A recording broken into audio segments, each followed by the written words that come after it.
How far can your games lead you? Lethal Discoveries is about scientific curiosity, murder, friendship, and love. Iris is innocent, but her games are not. And when she comes up with a discovery worth big bucks, the chessboard turns into dangerous ground where no one is worth trusting. What I'm going to read to you now is Chapter 1. It was 7 p.m., and the only people around were Brad and I. I was ready to leave too, half frozen as I was. It was steaming hot outside, but I couldn't tell. Winter or summer, the thermostat kept the temperature at a constant of 23 degrees C in the perfect cosmos of FoodTech labs, the ultimate generation facilities for engineered food. My goal there was to find a way to foam pudding.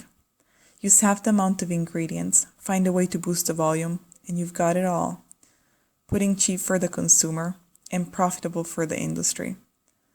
For the last 3 months, I had been trying to synthesize a polymer that could do the trick when added to the pudding. Inexpensive pudding for happy people. This is what I was after. Okay, not exactly. I didn't care about the pudding, the people, or the food industry. I just wanted to find the polymer for the sake of it, because it was a challenge, a game if you will.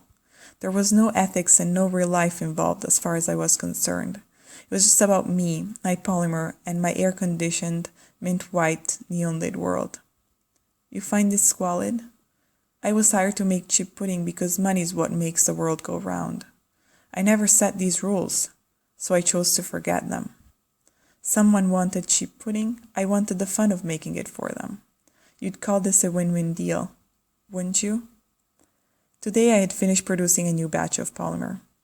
The jars with the different puddings were nice and ready in the rack, waiting for a small dose of my polymer. Still not ready to go? I heard at my back. That was Brad. Our homes were 5 minutes away one from the other, and we carpooled almost every day. I want to try this new stuff on the pudding, I said without turning. Just stay here, will you?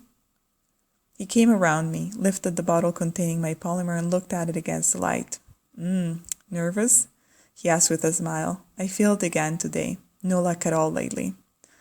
Brad and I were running for the same elusive goal. Well, what about we give this a try? I said, starting to inject the polymer in the pudding. Why not? Brad laughed. What else should we do on a Friday night?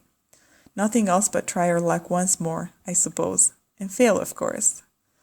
Here we go again, I sighed. Brad and I looked at each other. He shrugged. Come on, it's Friday night. Who cares about this crap anyways? We both did, and a lot too. But Brad was right. It was time to let go. When the automated doors opened to the outside world, a wall of thick moist air wrapped around us, starting to warp the disappointments of the day. Brad, I said, stopping in front of his car. Yes? He replied, eyebrows slightly arched and hand on the door handle. Can we have dinner somewhere? It would be too depressing to go straight home. We ate and drank to our failure, and by the time I got home, the polymer seemed a bit less important. If you're curious to know how the story unravels, you can find this novel on Amazon.com or also on Nook Press. And you can also find my other novels there, Forget Me Not and The Missing Link.